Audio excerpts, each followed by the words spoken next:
Now question number 4, it says we need to find number of permutations of 1, 2, 3, 4 such that mod of sigma I minus I should be less than 2 for every I that lies between 1 and 4 both inclusive. So here we have a set having 4 elements, 1, 2, 3, 4, and then we need to find its permutation so that this given condition is satisfied. So it is again 1, 2, 3 and 4.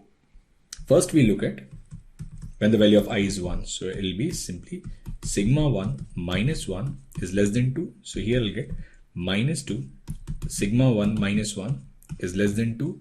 So minus 1, sigma 1 is less than 3. So that means, so for this one, there are two choices of permutations and it will be either 1 or 2. Now I'll write it for I equals 2. For I equals 2, it will be sigma 2 minus 2 is less than 2. So it will simply be minus 2, sigma 2 minus 2 is less than 2. So 0 and then sigma 2 and then 4. So for this 2, we have 3 possible permutations and they are 1, 2 and 3. Now if I'll put I as 3, I'll get sigma 3 minus 3 is less than 2. So I'll write minus 2 is less than sigma 3 minus 3 is less than 2. So it'll be 1 and then sigma 3 and then 5. So for 3, we have again 3 configurations, either 2, 3 and 4. So for 3 it'll be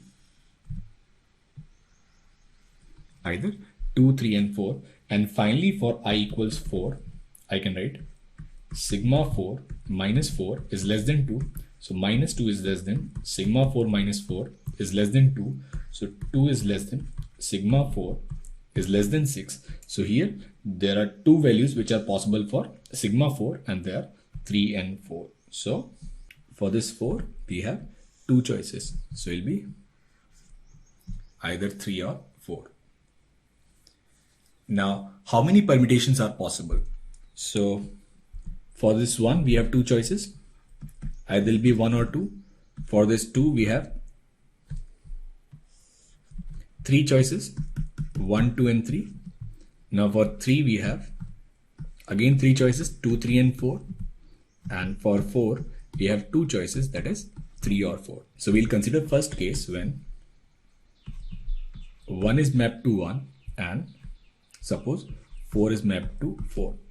Now if 1 is mapped to 1 and 4 is mapped to 4, then the choices for 2 and 3 are 2, 3 and 3, 2. So in that case, we'll have two choices for 2 and 3. So this is 2, 3 and here also this is 2, 3. So here number of permutations will be simply 2. Now we'll consider second case when 1 is mapped to 1, 4 is mapped to 3. In that case, we now have this is 2 and 3 and here we have 2 and 4. Now for this 2, there is only one option which is 2 and this 3 again will have only one option. So there is only one case when 1 is mapped to 1 and 4 is mapped to 3. Now we'll consider this third case, and this third case when 1 is mapped to 2 and 4 is mapped to 4. Now we are left with 2 and 3 and then we are left with 1 and 3. Now 3 cannot take 1, so 3 has to be mapped with 3 and 2 has to be mapped with 1. So this is only one case, and then finally the last case, which is when 1 is mapped to 2 and 4 is mapped to 3. So again we are left with 2, 3 and here we have 1 and 4. So here 2 can only have 1 and 3 can only have 4. So there is this one more case. So the total number of cases here will be simply 5. So answer to this question is 5, which is option number D.